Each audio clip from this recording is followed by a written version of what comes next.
On the news, CBN breaks silence, says old 200, 500 and 1,000 naira notes remain legal tender till December 31st.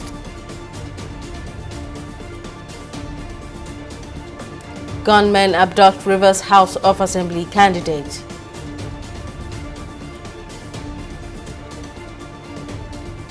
And police declare Bauchi Reps member wanted, place 1 million naira as bounty.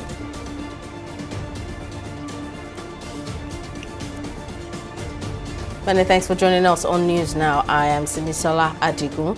Exactly 10 days after the Supreme Court judgment mandated the use of old 1,000 naira and 500 naira notes as legal tender till December 31st, 2023, the governor of the Central Bank of Nigeria, Godwin Emefiele, has bowed to pressure and officially ordered commercial banks to comply with the court verdict. Emefiele also announced that the old 200, 500 and 1,000 naira notes would remain legal tender till the end of the year. The CBN governor said the decision followed a meeting with the bankers committee that was held on Sunday. The development has put an end to the confusion over the legality of the old naira notes. The action is also expected to relieve the suffering of Nigerians who have faced severe hardships over the scarcity of new naira notes amid the controversial ban on the old ones. In the face of acute naira scarcity, Nigerians are struggling to make daily transactions as poor electronic payment systems have worsened the situation. According to the Nigeria Interbank Settlement System, the total value of cashless transactions in February fell to 37.67 trillion naira in February 2023, indicating an increase in the number of failed transactions. Our correspondent Folashade Oguride has more details in this report. 35-year-old Temitope Adeyanju is one of thousands of commercial bus drivers scattered across the city of Lagos, Nigeria's commercial nerve center. In a half-a-decade experience of commercial driving, cash has been a major means of accepting payment from passengers, but now all of this has changed. Temitope has had to adapt to electronic means of payment such as bank transfers and point-of-sale machines as a way to beat the cash crunch. Some of my passengers complain that there's no cash, so I decided to get the POS to make my business more easier.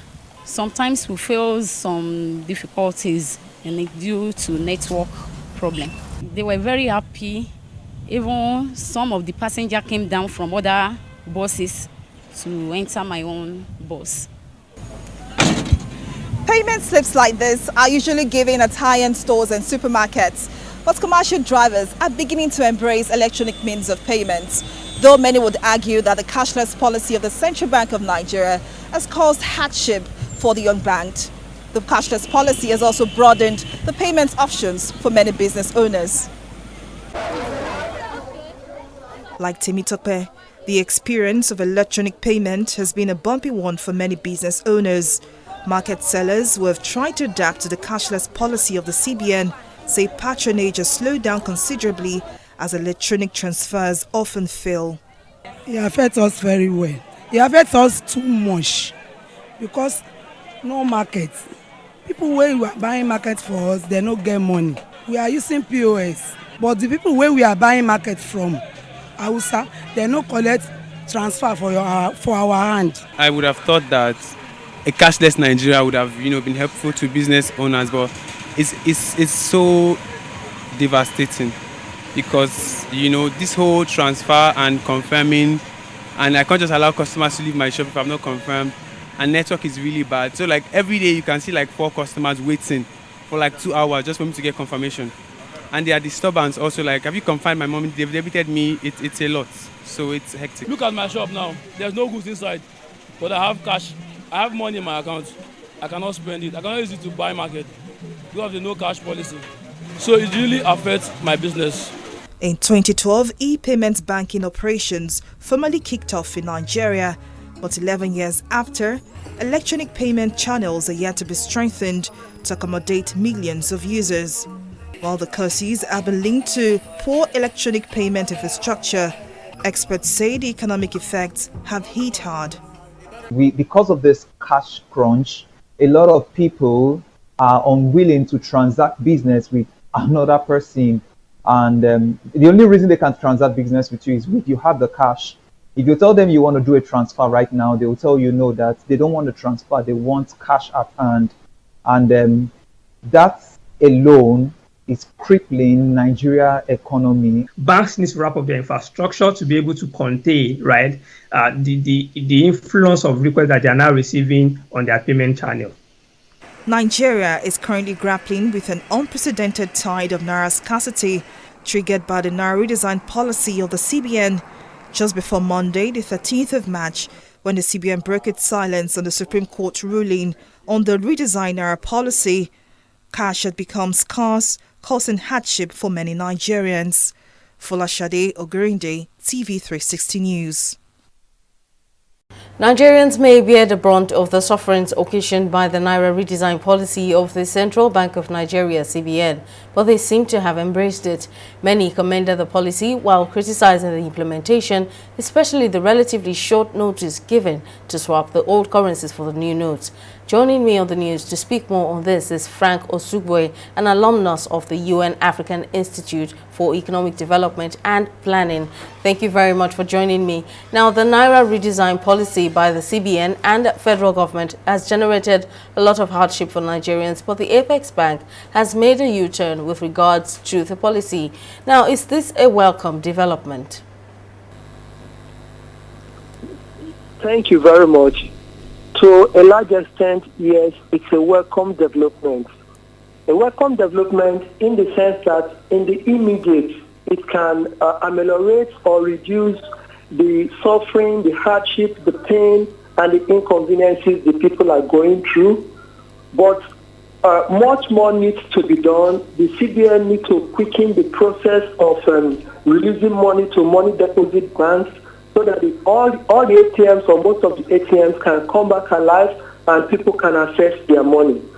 Also, every one of us, including the CBN and the presidency, we need to know that what the Supreme Court technically did is to postpone the lifespan of the old 500 naira and 1,000 naira notes. What that means is that they've shifted the expiration of the money till December 31st. And this period is for us to actually prepare. Also, the government needs to phase it. They need to transition the change instead of taking an abrupt or impromptu approach like what we've seen. And then another thing the government needs to know is that Nigeria is substantially a sports economy. It is cash driven. It is heavily cash dependent. We buy things and we pay on the spot. Our credit system doesn't really work, and most of the Nigerian population are still elderly people or old citizens. Some of us are still children. So they need to factor these population segments into their planning and into their policies, because they are what hit. Take for instance what happened at Idioro Market in Munshi. The plantain that decayed there, it's a serious loss, very, very serious economic loss on the traders as well as the farmers and the entire agro system in Nigeria. We need to really check things and make sure that we carry everybody along. Okay, now, so the Supreme Court has, it gave its verdict on the Naira redesign policy, and 10 days after, the CBN has backed the order. Now, do you think that at the end of the day, the CBN will achieve its purpose of curbing illicit financial flows and the cashless policy? Well, I think the CBN will do what is most important and best for the economy. The economy is not actually the Nigeria in abyss, but the economy has to do with the people, how the economic policies favor the people, not necessarily how it hurts them. So the CBN needs to come up with economic policies that will actually be effective and have positive effects on the citizenry. The CBN should also understand that, fine, they are trying to fight inflation, but inflation that we have witnessed particularly in Nigeria and parts of Africa, it's been substantially a cost-push inflation, not necessarily a demand-push inflation. If you are addressing or if you want to control cost-push inflation, you focus on price control. The root cause of this inflationary trend that is going on in Nigeria, I think, is from the hike in petrol price, the hike in energy costs, electricity rates, and related public goods. That is the major cause of the inflation we are witnessing. They are essentially cost-push inflation. And if the government, through her policies, should stabilize the prices of these things and stop fluctuating the price indiscriminately, I think when we have a stable price, automatically the inflation will be a little bit less. Moreover, when you also want to, if we're having a demand push inflation, it will be ideal to mop money from circulation, because that means the people have excess disposable cash. But right now, the people don't have excess disposable cash. So the CBN needs to understand that we are having a cost-push inflation, not necessarily a demand-push inflation, and come up with policies that will actually solve the problem as well as benefit the people, as well as the nation. Frank Osogbo, an alumnus of the UN African Institute for Economic Development and Planning, thank you for your insight and lending your thoughts. Moving on, the Accord candidate for the Ogba Andoni Constituency 2 in the Rivers State House of Assembly, Chukwudi Ogbonna, has been kidnapped by gunmen in the state. Ogbonna, who was running for office in the rescheduled March 18 election, was reportedly dragged out of his vehicle by gunmen on Monday night around the Rumigbo area of Port Harcourt. A member of the Ogbonna family, Ifeaka Nwaka, who is a cousin to the candidate, confirmed the incident to journalists on Tuesday. Reacting to the incident, Police Public Relations Officer of the command, Grace Iringe Koko, said the police are aware and on top of the situation.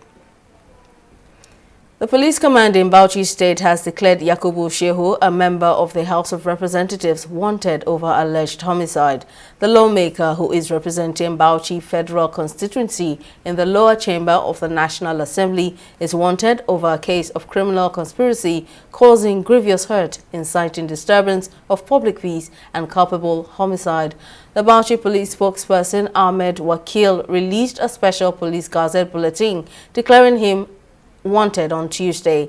The security agency has asked anyone with useful information about his whereabouts to contact them, promising 1 million naira as bounty on the lawmaker.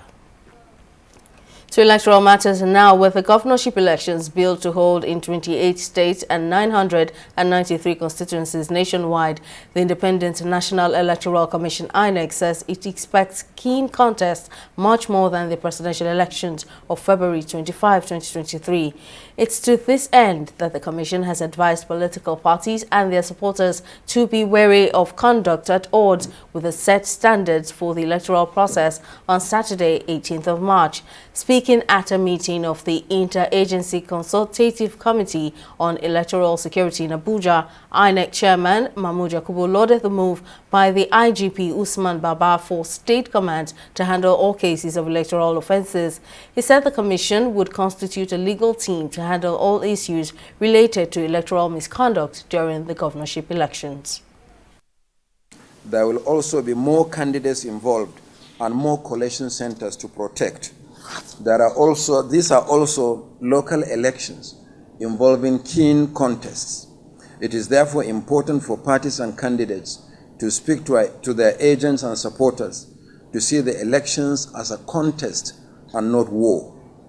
They should refrain from acts of violence that may mar the elections or compromise the security of our personnel, observers, the media, service providers, and even the security personnel deployed to protect the process. The Commission is encouraged by the directive to state commands by the Inspector General of Police to handle all cases of electoral offences expeditiously. We look forward to receiving the files from the Inspector General of Police. We will immediately set up a legal team to handle such cases in earnest. we must comply with the rules. We must also allow everyone, I've said this so many times, to exercise their fundamental rights as citizens of this country. What we do not want to happen is for anybody to preempt and to take the law into his or her own hands. I want to be very, very clear on this. We're going to give the maximum support to all entities involved in this process. And we're also calling on the political bigwigs, the gladiators, to call their lieutenants to order. Anybody who is itching to undermine this process should please think again. It is not in his own interest, it is not in the interest of the nation as well. Frontline anti-corruption civil society organizations numbering over 130 have resumed their call for the sack of the chairman of the Economic and Financial Crimes Commission, Abdul Rashid Bawa, over alleged politicization of the commission, disobedience of court orders, and infringement on human rights of Nigerians.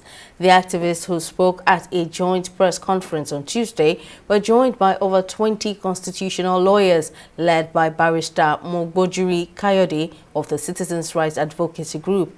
According to him, the desperation of Bawa to save his face after several dishonorable acts in office had taken a laughable turn, insisting that no amount of purchased CSO's vote of confidence would cover the truth about the abnormalities being condoned in the EFCC under its current leadership. Up till now, he has not cleared himself of all the allegations against him, and he's been made to catch other people who committed offenses that are not as grievous as the ones that he had been accused of. And on top of all of this, he has been behaving as if he's an authority to himself. And we are not saying that, look, no matter how highly placed you are, no matter how influential you are, no matter how powerful you are, you still are duty-bound to operate under the ground norm of our own country. And that is the Constitution. Nobody is above the law. Everybody should be equal before the law. As we speak, to the best of our knowledge, there has been no other judgment by any higher court that has upturned the conviction of Mr. Bawa on the basis of the disobedience, of his disobedience rather, to the rulings of the various courts that have convicted him of contempt. If you also remember that during our last town hall meeting, we requested from the Inspector General of Police, given a 7-day ultimatum, that the court have asked that Bawa be arrested and be sent to jail, having been convicted, for contempt. But as we speak, it's been over 7 days, and the Inspector General of Police have not enforced the order of the court. We'll take a break here, but still to come, CBN set to hold two-day Monetary Policy Committee meeting. We'll bring you details of the story and more after this break.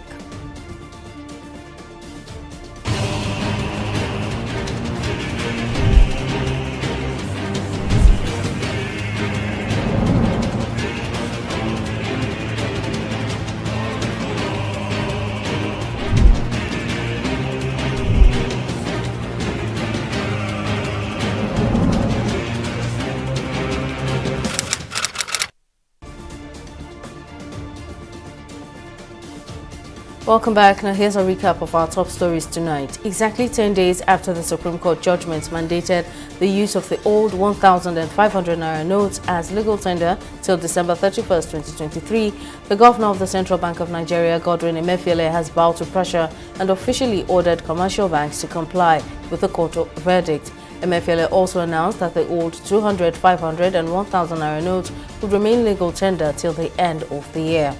We also told you that the Accord candidate for the Ogba Ndoni constituency 2 in the Rivers State House of Assembly, Chukwudi Ogbonna, has been kidnapped by gunmen in the state. Ogbonna, who was running for office in the rescheduled March 18 election, was reportedly dragged out of his vehicle by gunmen on Monday night around the Rumuigbo area of Port Harcourt. Reacting to the incident, Police Public Relations Officer of the command, Grace Iringe Koko, said the police are aware and on top of the situation. In case you missed any of our news bulletins or for more updates, you can catch us on Limex World TV or log on to our website on www.tv360nigeria.com. You can also follow us on our social media platforms on Twitter, Instagram and YouTube at TV360 Nigeria. On Facebook, we're at TV360 Online.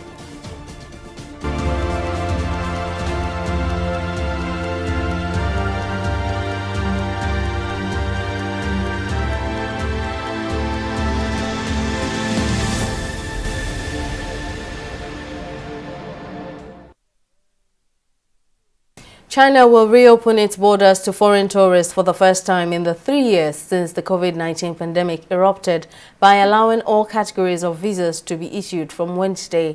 The removal of this last cross-border control measure imposed to guard against COVID-19 comes after authorities last month declared victory over the virus. Tourist industry insiders do not expect a massive influx of visitors in the short run or significant boost to the economy. Short break and return with business updates. Stay with us.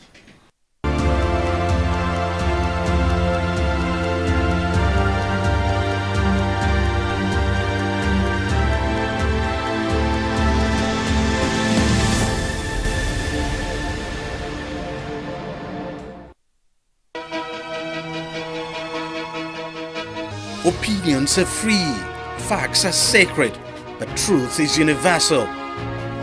How, in practical terms, can we, for instance, de-escalate the tension? President must see himself as the President of the Federal Republic. We know where the enemy is. 3 places. The Lake Chad Basin, the border area between Nigeria and Cameroon, and then the Sambisa Forest. On TV360, we give you a complete dose of everything. Opinion, facts, and undiluted truth. I hardly believe what politicians have said in this part of the world. A new Nigeria is possible, a future is possible. We delve into the issues, dissect it so that you can understand it, use it to take action.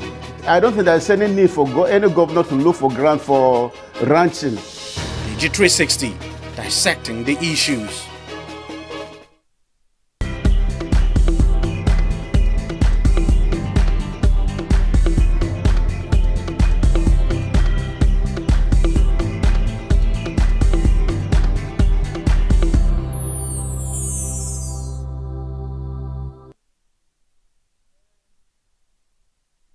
Welcome back. Folashade Ogunride joins us now with business updates. Over to you now, Folashade.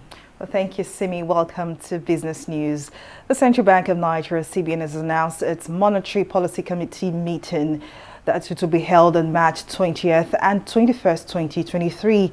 In a Tuesday notice shared on Twitter, the Apex Bank said the 290th meeting will be held at the CBN headquarters in Abuja. The MPC is the highest policy-making committee of the Apex Bank with a mandate to review economic and financial conditions in the economy and determine appropriate stance of policy in the short to medium term. We'll take a breather now and be back with a review of the stock market. To stay with us.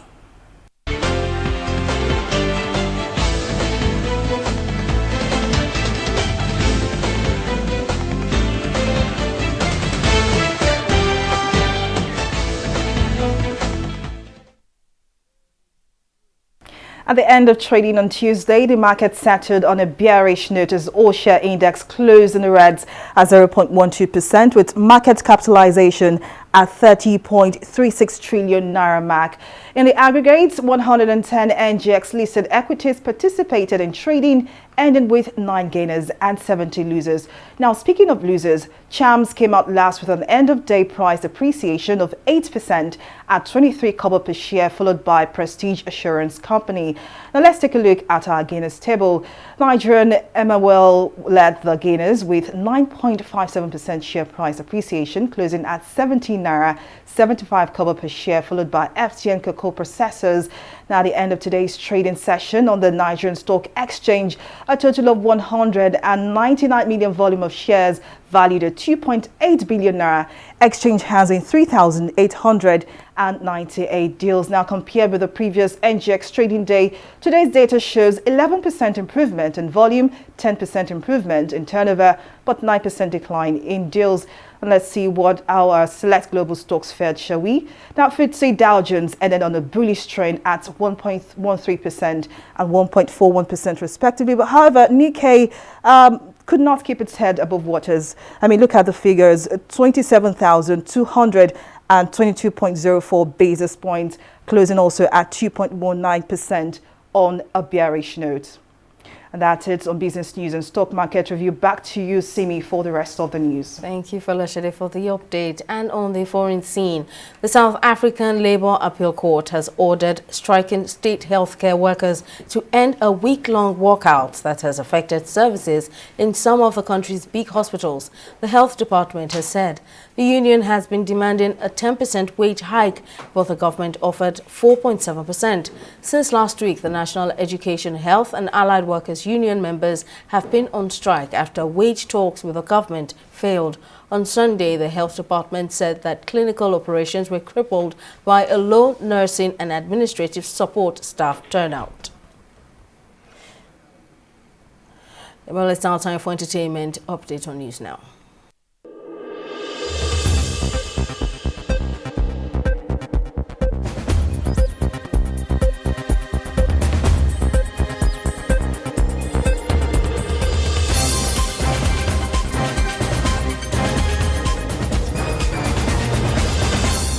American costume designer Ruth Carter has become the first black woman to win 2 Oscars. Carter won the costume design category at the just concluded 95th Academy Awards for her achievement on the superhero film sequel Black Panther: Wakanda Forever in a competitive field. In 2019, she became the first black person to win the Oscar for costume design for her work on Marvel's Black Panther. It was, however, a disappointing night for Nigerian singer Tems and her co-writers in Rihanna's Lift Me, the soundtrack for the Wakanda sequel, as they lost the award for Best Original Song. The song was composed as a tribute to Chadwick Boseman, who died in August 2020 after battling colon cancer. Prince Odi Okoje, husband to popular Nollywood actress Mercy Johnson Okoje, and the newly elected House of Representatives member for Esha South and North East in Edo State, has praised his wife for her support during his campaign. Showering his wife with praises on his Instagram page with recent pictures and videos as they received his certificate of return, Odi dedicated the document to Mercy, referring to her as his #1 blessing while appreciating her for being a supportive partner. Odi, a member of the APC, polled a total of 21,764 votes to defeat Labour Party and the PDP, which came second and third, respectively. Well, that's it on the entertainment segment of News Now.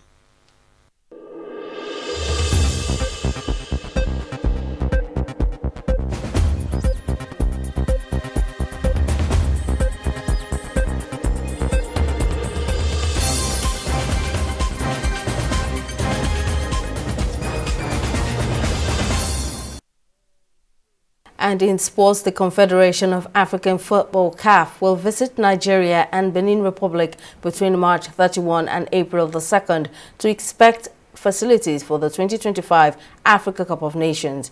Nigeria and their close-door neighbors, Benin Republic, have put up a joint bid to co-host Africa's flagship soccer event. The CAF team is expected to inspect the stadium, training facilities, hostels and other important facilities that will ensure smooth running of the competition. Guinea was originally scheduled to host the competition but were stripped of the right due to inadequacy and speed of progress in preparations. Well, that's our bulletin this evening. I am Simisola Adigun. Thank you for watching.